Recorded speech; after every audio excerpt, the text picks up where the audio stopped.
Welcome. Good afternoon, and thank you for attending our very first webinar series. And hopefully we can put on a few more if we can find some more engaging speakers. And Neil Bage keeps you all occupied and engaged today. So yeah, today we're going to spend 30 or 40 minutes speaking to Neil. Neil's a behavioural insights specialist. So welcome, Neil. Hopefully everyone can see you. I hope they can, and I hope they can all hear me. Yeah, obviously if anyone's got any problems seeing or hearing, then maybe just chuck us a message, or you may be able to raise your hands in the box there. Yeah, so before we start, oh, okay, someone is raising their hands there, so maybe they can't hear, but yeah, before we start, just a quick sort of few housekeeping mentions. There will be some time for question and answers today, so I'm sure you can all see at the bottom of the screen there's a question and answers pop-up box, so you can type any questions in there. So please ask any questions as we go through the session. And there'll also be some time to answer some questions at the end as well. So we'll do that. Or alternatively, there's a chat function at the bottom as well, where you can type some messages, and again we'll endeavour to answer them. Or alternatively, email me and we'll find the answer and get back to you after the session.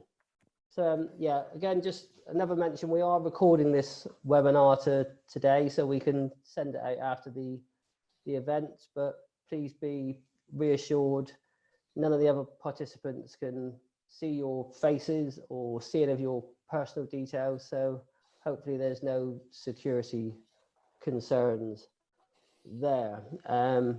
Also, you'll all be responsible for getting your own drinks today. And also no planned fire drills either. So, you know, you all know where your own emergency exit is, so run if any problems. So, yeah, just wanted to say, you know, really big thank you today, Neil, for joining us. It's much appreciated. And I'm sure, hopefully, we're going to have a very good, engaging session today. So, yeah, Neil's a specialist in human behaviors and the subconscious behaviors that drive the decisions we make, and he's a well-renowned expert for bridging complex scientific theories with using these biases in the real world applications. So yeah, he's the founder of a behavioral insights company called BIQ.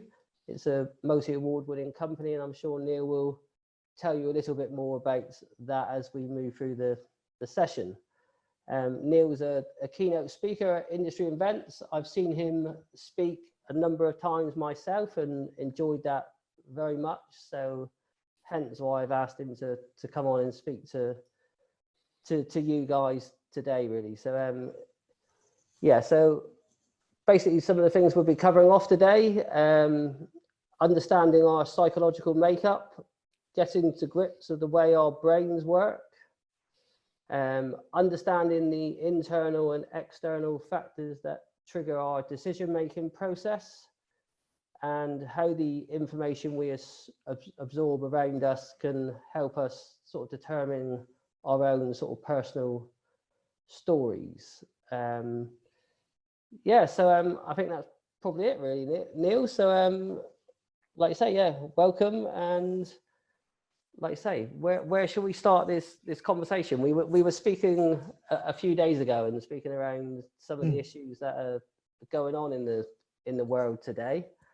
So maybe you want to just elaborate a little bit on that, and maybe explain to us what's going on inside people's minds at this time. What a great opening question, and it's an honor, it's a privilege to join you all today. You know, thank you for taking the time out to listen to me babble on for half an hour. So the opening question, what's going on in the world? I guess the correct answer is what isn't going on in the world at the moment, and therefore what's not going on inside of our heads at the moment. You know, we, as a species, we don't deal very well with uncertainty. We don't like uncertainty. That's why we have routines all the time in our lives. And at the moment, we're in a really uncertain phase of life. You know, we've got kind of half a dozen kind of big things happening at exactly the same time. And if it was just one of those things, so for example, if the stock market was volatile, which it is, but that was it, that was all that was happening, we can deal with that, right? We can kind of compartmentalize that in our head and we can deal with that. But that's not all that's happening, right? We've got the stock markets, which are all over the place. We're on a global lockdown. There's a pandemic sweeping the planet.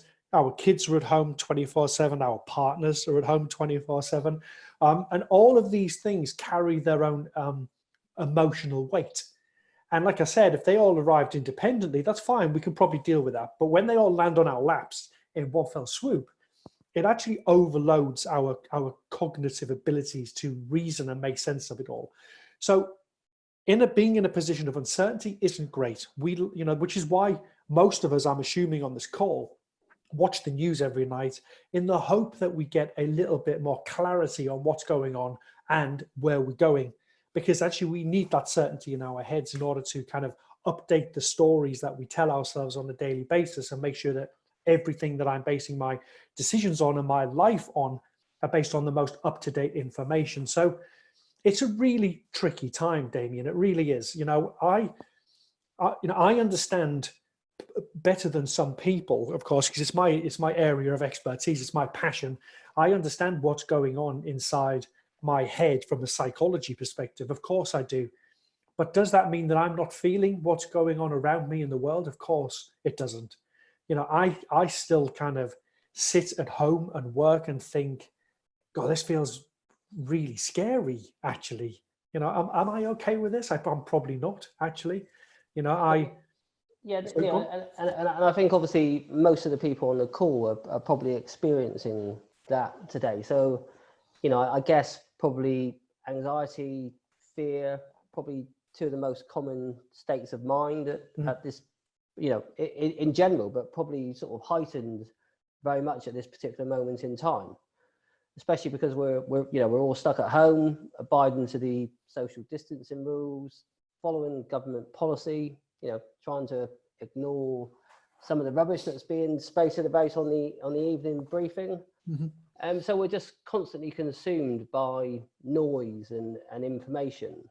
How can some of the listeners and people in general help themselves sort of get through this time? Where can they, go to find decent information? And it's important so it's a really important question, and I'm going to break it down into two parts and answer the main thrust of that question second. The first part is you mentioned anxiety and fear at the very beginning of that question. Now, this is a really important point to understand, that actually it's not common for anxiety and fear to exist at exactly the same time. Anxiety is, the way a state of mind about what may happen. Fear is what we feel right now in the moment because of immediate stimuli. And, so for example, when you see a spider, it's immediate. And if you're scared of spiders, you sense fear. That's not anxiety. Anxiety is walking into a garden shed and thinking you may see a spider, right? So it's not often these two things live together at the same time. Money tends to bring them together, by the way, just as a general rule of thumb. But what's going on at the moment is those two sensations are coexisting. We are in a time right now where we are anxious about what's going to happen. We don't know what's going to happen, and we're fearful of what is going on right now. We go to the shop, we wear a mask, all of these things. So people can forgive themselves, and not even give this a moment's breath. It's completely normal to be anxious and fearful at this point in time. But one of the things that we can do to help ourselves be less anxious and less fearful is actually only taking information from reputable sources. So we need to get to the truth. There is a I nearly swore then. There is a ton of noise at the moment. There is so much noise. And I'll tell you where it's the noisiest is in the land of social media. It is so noisy and messy at the moment. Everybody has an opinion. Everybody has a view. I joked the other day that when the oil price fell to zero, or less than zero actually, I said all of a sudden my timeline has gone from being full of virologists who understand coronavirus to economists who understand the oil market. Overnight, everybody changed their specialism, it seemed. So one of my tips to everybody on the call, and I've given this tips to all my friends and family, is only get information from sources that you can trust. Now, I don't spend a great deal of time on social media other than on Twitter, actually, and that's for work. And at the top, if you just go into Twitter, for example, and go to your the trending tab, sure. At the very top of that page, every day there is a blue box, and it's only tweets from the government, from the World Health Organization, from Health England. So only the sources of fact are there. Everything else, what John, my mate, thinks, as much as I love him, I really don't care what he thinks. What I care about is what the evidence tells me. And when I consume fact-based information, and I can use that, right? It can help me understand where we're heading. And when I understand where we're heading and I understand where we are, then those two things can start to alleviate the anxieties that I'm feeling and the fear that I'm feeling at exactly the same time. Okay, yeah, Neil, just to pick up on that as well, I guess because I know obviously a lot of the people on this call, I guess some of them probably wouldn't engage on social media or Twitter, which was the main channel you mentioned there. Reliable information, you obviously mentioned how important it is to obviously be able to gauge that and find that information. Where else would you suggest people could possibly find that information if it wasn't on those social media channels? You need to go to places. So my wife isn't on social media, by the way, at all. She despises all sorts of social media, and yet she keeps herself up to date. She watches the news briefings on a night time. That's fine. She turns it off when the press come on. Immediately mutes the TV, but she listens to the health experts and more so than the politician, and that's right. The health experts, the scientists, so that they're always cautious. They're always going to be cautious because that's what science tells you to be. Nothing is proven yet, so they can't say it is this or it isn't that. The politicians are the ones who create the narratives that they want us to hear. So she kind of ignores that and listens to them too. And when she wants to understand statistics and what's going on elsewhere, she goes to places like the World Health Organization or Health England, places that are the places where data is being gathered and where facts are being produced.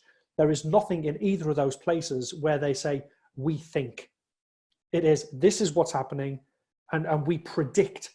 Ironically, that is what they think. But actually, it's all based on the evidence that they have and not their own personal opinions. Everything else is pretty much what other people think. Okay.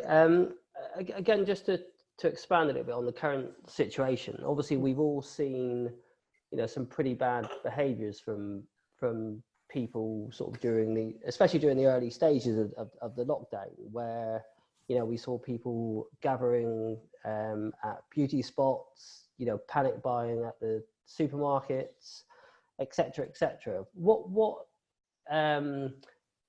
What's the main reason why people do that? Maybe you can just expand a little bit on that. What sparks that kind of behaviour? There's two kind of fundamental psychologies playing out there. One is bias based, if you like, and that's the panic buying. And that's a lot of that is based on, again, there is a given here that this is proper unprecedented times. So people are forgiven to a degree for exhibiting really strong behavioral bias at the moment. But one of the dominant biases that played out then was, it's called herd mentality. It's herding. What happens is one person does it, 2 people do it, 10 people do it, 20, 40, 60, 80. And then all of a sudden you're starting to become, or you're starting to be in that group of people who haven't done it. And then there's a social pressure to kind of take part, if you like. You know, you're sitting there thinking, everybody's buying toilet roll. Why is everybody buying have we got toilet roll? Well, we haven't. We should go and get some. You know, and actually you think, but why? Why? Because actually, if nobody did that, then the shops would never have run out of anything. If everybody just shopped normally and behaved normally, then actually nothing like that would have ever happened. But we get into a place where a behavior called herding bias kicks in, and we don't want to be the ones left behind. So we just join in, even if it goes against our core principles and our core values. We don't want to be left aside.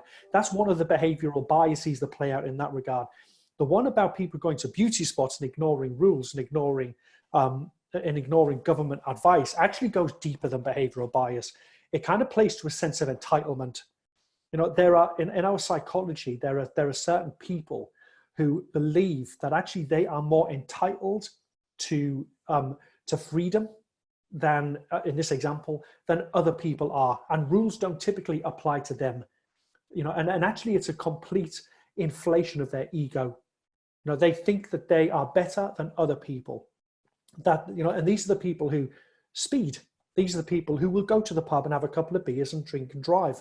These are the people who will get in a car and won't put a seatbelt on, or let their kids stand up in the center of the footwell in the back without a seatbelt on, because the rules don't apply to me. I'm special. And actually, we've seen through this pandemic the unfortunate side of human nature. This has really brought that out. You know, you see clearly, you can see this on social media, the arguments amongst people who are saying, no, the rule doesn't say that. What it says is I can get in my car and drive wherever I want, as long as I don't speak to other people or go within 2 meters of other people. And you're interpreting the rules for your own gain here. And actually, that's not the gain of the general public. Yeah, so like you say, they're just bending the rules and interpreting them to their own sort of satisfaction, effectively, is what. Yeah, absolutely. And they get to a place of they care only about themselves, and they're not prepared to make a small sacrifice. That's what this is, right? In the scheme of things, this is a small sacrifice. Even if this turns out to be 3 months of us locked down in a lifespan of 80, 90 years, it's a small sacrifice to make for the greater good of humanity. It's us doing our little bit to try and help everybody else. And if you don't fall into the camp that is your kind of your modus operandi, that's the place where that is your normal. Your normal is, I don't care about anybody else. All I care about is me. Then actually you have much more deeper problems than a behavioral bias playing out. Okay, so mention those people again, just to quantify that in my own mind, obviously, because I don't think I picked up on, you know, whether there's a specific term for that. I've obviously got a term for those people, and without offending any people on the call, you know, probably idiots springs to mind. But what would be the proper behavioural sort of definition of those people? Is there a term for it? There isn't, but it actually borders it. And again, I'm not saying that anybody in particular is this person, but it does start to border on narcissism. Right. Okay. You know, people who believe that the rules don't apply to them, and that they are unique in this world, and that society is kind of there to serve them, are suffering with varying degrees of narcissism. You know, so you kind of look at, and I hate to mention this on a call, so please, everybody listening, forgive me, but look at Donald Trump, and actually look at Mike Pence, right? So yesterday, Mike Pence visits a hospital and doesn't want to wear a mask because, quote, I wanted to look at people in the eyes. And you kind of go, but why don't you wear a mask? And his response is, I get tested every day. I don't need to wear a mask. And you kind of go, it's not about you. It's about the kind of the image that you are portraying. You're telling people to wear masks, but you're not. You know, so actually this kind of narcissistic, the streak that runs through some people can actually be really damaging. So Neil Bage's view of life, full stop, is I will do what I can do for the greater good of me, my family, my friends, and society at large. If it means I have to sit in my house for a month, 2 months, or 3 months, and then I can get back to life as normal, then I will do that, because actually I think there's a much bigger play here. Okay, yeah. Neil, one of the things that I've heard you speak about before when I've seen you speak at conferences, and it's just a term that resonates with me, I quite like it, is you've mentioned a behavioural bias tsunami before. Maybe just for the benefit of the viewers, could you just expand on what you mean by that term? I'm sure obviously some of the viewers could, obviously put some kind of structure around that, but it'd be useful to hear it from an expert. Of course. So in order to do this, I'm going to have to very quickly just go back slightly into to give you some context, else it doesn't make sense. When we make decisions, full stop, it doesn't matter what the decision is about. We suffer with two things, and they're distinctly human, right? What psychologists would call heuristics, which are shortcuts in the way that we think to get to a decision quickly, because we don't want to ponder and ponder and ponder. So we take shortcuts. They are called heuristics. But we also are full and riddled with behavioral biases. Now, let me give you an example of 3 of them, because it'll allow me to explain what a behavioral bias tsunami is. So if you take, for example, framing. Now, framing is where you make a decision based on how information is presented to you, as opposed to the actual facts themselves. So if you went into a supermarket and you saw 2 yogurts on the shelf, and one says 80% fat-free, and the other one says contains 20% fat. Now, they are the same product, but they are framed in a very different way. And the 80% fat-free yogurt will draw your attention because it's framed positively more than the negatively framed yogurt, which is 20% fat, because it's framed negatively. So how we present information to people is absolutely crucial. Present it in a negative way, and people will pay more attention to it than they will if it's framed positively. That's bias number 1. Bias number 2 is anchoring. So anchoring is where you place too much emphasis on the first piece of information that you see. So when you walk into a shop and you see a tag on a nice suit and it says 25% off, we are then anchored to that 25% off figure, and we base our negotiations off of that figure. It's why used car sale rooms plaster in big white letters on windscreens the price of a car, because you are immediately anchored to a price. If they had no prices on the cars, you would go in and then you'd be in the driving seat, metaphorically, in the negotiation. So they have to take control of it. So they put a figure up and then you're anchored to that. Framing and anchoring. And then the third one, if you think of confirmation bias. So confirmation bias, which is known as the mother of all behavioral biases, is where we have a belief or an opinion, and we only look for information and evidence to support our belief or our opinion, whilst at exactly the same time ignoring evidence that could prove that we're wrong. Okay, so framing, anchoring, and confirmation bias. They're 3 quite dominant behaviors in all of us. Now, okay, that actually leads me on to another question, because I did prepare some, as we discussed, some pre-prepared questions for this event, just to make sure that we had something exciting to talk about. You've mentioned there obviously dominant behaviors, and that's something that interests me. Is there one particular bias that is dominant in most people, i.e. something that someone would just have from birth, or it's not a behavior that's been ingrained into them over time as they go through their life journey? Yeah, so there are several, and actually they all play out to this behavioral bias tsunami. So if you think of, I'll tell you its real name, and then I'll tell you its name, the more friendly name. So its real name in the world of psychology is hyperbolic discounting. The name that is much more friendly is present bias. Now, present bias is where you prefer to have something immediately at the detriment of the long term, even if the long term benefits are greater than the short term immediate reward. So, for example, If I said to you all, would you rather have £20 right now or £30 in a month? Most of you will say £20 today or £30 in a month. I'll take the £20 now. Most people do in that example.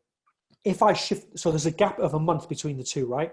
If I shifted both of them into the future, so the £20 was at 12 months and the £30 was at 13 months, still a month gap between them, most people now would be willing to wait for the £30, right? So we discount the value of something if it's in the future compared to when it's in the present. Now, there is numerous studies of this with small children. And one of the most famous ones is the marshmallow test, where they say to a kid, there's a marshmallow. If you leave it, I'm going to go out the room. If you leave it alone for the 5 minutes that I'm out the room, when I come back, you can have two. See you in 5 minutes, and they go out and fill them. And of course, most kids look at it and the immediate temptation is too great compared to the bigger future-based rewards. So present bias courses through our veins from a very early age. But as soon as we start learning or taking on board information, confirmation bias starts to creep in. And our parents are responsible for a lot of that because they instill their values and their views, so on us as children. So for example, anybody listening, who went to church when they were children, that wasn't because of their choice. It was because of the choice of their parents. And as a result, you typically grow up in the religion of your parents without having that free choice to choose from yourself. Most people who I know follow the same political party as their parents. It's very rare that in fact, I don't know any of my friends who have opposing political views to the parents because it's instilled in them early on. And as soon as these values are implanted in us, confirmation bias kicks in because we then try and find information. Now, back to your original question, what happens when we're making a decision is, if I go into a shop to buy something and I see a price tag and it's framed positively and it's a decent figure, I don't go in and anchoring arrives and I process anchoring, framing arrives, I process framing. They all arrive at exactly the same time. Anchoring, framing, confirmation bias, salience, probability neglect. There's a ton of these things. They all arrive at the same time. Hence my phrase, behavioral bias tsunami. These aren't little wavelets that arrive before the tsunami. This is the tsunami. It comes at you and it floods your unconscious mind with filter after filter after filter. And the important point is, I've just mentioned the word, it is completely unconscious. We have no idea that this is going on in our heads. And then when we reach a decision, we don't even stop to go, is that decision the right decision? Because our brains have gone through a process where we just accept it has to be the right decision because it's come out of my head. Without it, and that's why we often find ourselves in life stopping and pausing and going, why did I do that? What made me think that? That's because we're reflecting in hindsight on the unconscious process that we went through. Yeah. So is there, you mentioned the word filter there. Is there a way that we as individuals can filter all that information that's being chucked at us, or is it just a subconscious decision that we reach automatically within a short space of time? No, there's no way of turning it off. There's no way of filtering it. Even when you are highly aware of these behavioral biases, it's really, I would say, nigh on impossible to stop them popping into your head. You just become more aware that they're there. So I am very aware of my biases when they play out in front of me, and it allows me to pause and take a moment to think and reflect. And actually, so I never make, or I very rarely make decisions which are spontaneous. I tend to kind of stop and pause a little bit. So if you're aware of them, you can kind of put strategies in place. But you need to remember, Damien, that actually if you kind of break if you break the decision-making process up into 4 areas, first off, we receive information and process it. Then we analyze that information for value. Then we kind of start to think about whether it's the right thing to do, and then we actually do it. The first 3 phases happen in our unconscious. So we process information and we determine value completely unconsciously. So I read a document. You as my advisor have asked me to make a decision. I read something that you've given me. And as I'm reading it, my brain, in particular my prefrontal cortex, is kind of computing all of this information. It's filtering out the key points. It's keeping the key points and filtering out the rest of the noise. And I'm thinking, yeah, this feels right for me. But all of that is happening without me even being aware of it. And it happens in the blink of an eye. And then I say to you, yeah, this looks good, without realizing that 75% of that process has happened without any conscious thought on my part. Okay, sure. I think obviously, time has flown by as we've sort of gone through this conversation. So I don't want to, obviously for people to get disengaged and bored, etc. So finally, I'm aware of this point, but if there's anyone on the call that's interested in, maybe finding out a little bit more about their own individual biases, whereabouts can they find that information if they wanted to do that? So there's kind of two answers to that. The first one is, if you just want to learn about behavioral biases, you can go online and find them everywhere. They have been written about extensively by me, by other experts in this field. So if you Googled, if you just wanted a quick learning lesson, Google the top 10 most important behavioral biases, and you can read something after this call. If you want to learn about your particular biases and how they impact you, then actually that's a bit tricky, and that's been my life work with BIQ. So we've developed a free, completely free consumer app. It's in the Apple Store at the moment, called Beam, B-E-A-M. If you type in Beam self-awareness, it comes up. And our Beam app allows anybody to play a series of kind of behavioral games and just answer questions. You can't model them in your head, so you just go through and answer them, and it reveals the strength or weakness of your behavioral biases and what that means for you in relation to decision making, especially around money. And the feedback we've had from that has been universally great, because people just don't get sight of what's going on inside their heads. So Apple Store, Beam. But if you just want to learn about behavioral biases, there is a ton of stuff online that you can read. Of course. And just to expand on it, if anyone does want, I have a good list of like the top 50 cognitive biases or something, an online piece of correspondence that I stumbled across once. So if anyone wants that, I can quite gladly send that across them. So if they go onto the app that you developed and they want to, explore that, presumably they'd then be able to use that information to help them in their own everyday lives. Would that be? Yeah, absolutely right. Okay, and obviously I'm aware that you've got an app specifically for financial advisors, so we'll be exploring that a little bit more in detail. So yeah, I think we've probably come to the end of the session really. I noticed there is one question that's popped in here, so before we end the session, if there's anyone else on the call that wants to put a question in the question and answers box before we end, I'll obviously give you a few minutes to. I can see that. I can see that question. Yeah. So there you go. So I don't know if can you read that question, Neil? Yeah. So this is from Robin Pearson. Hi, Robin. I don't know if you agree, but in uncertain times, we often feel we need to do something. In the present situation, there's little we can influence. Maybe sometimes the do nothing approach may be the better choice. Robin, you're absolutely bang on, right? So there is a behavioral bias called action bias. Now, action bias is where you have an unconscious urge just to do something. And there's a great piece of research about football goalkeepers where City University in London did this, where they analysed Premiership penalty kicks, and thousands of them, and looked at where the ball went compared to where the goalkeeper went. And they concluded that if a goalkeeper stands still, they will save about 65% more penalty kicks than if they move.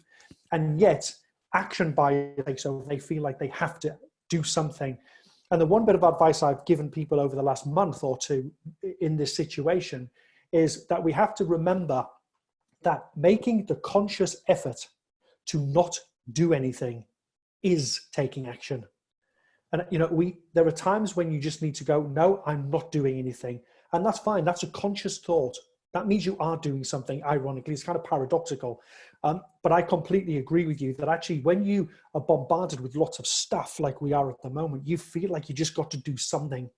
You don't want to feel helpless.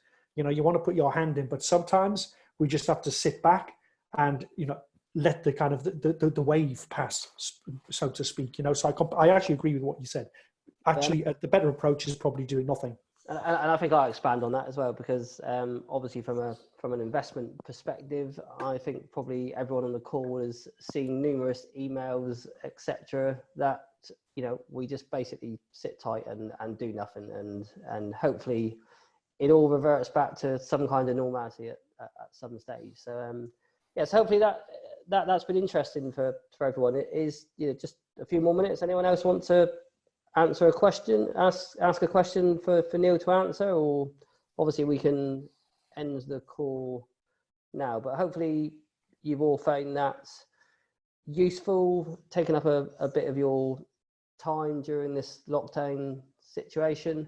Obviously after the call we will send the recording out, hopefully sort of in a few days, and yeah, obviously if anyone wants to ask any supplementary questions post the call, then just drop them to me on an email, and I'll kindly speak to Neil and see if he'll answer them for us. So yeah, so you will. Thanks very much for all of your time. We'll hopefully maybe able to hook up another one of these in a few weeks, and again, if anyone wants to send some suggestions as to what they might want to hear again, please drop me an email. So yeah, so I think that's probably brings it to a course, to a finish. So Neil, it only remains for me to say, again, I'm really grateful for you taking the time out of your day to do this, and yeah, thanks very much, and have a great day, everyone. So very welcome. Yeah, thank you. Thanks. Take care, mate. Bye. Cheers, Neil.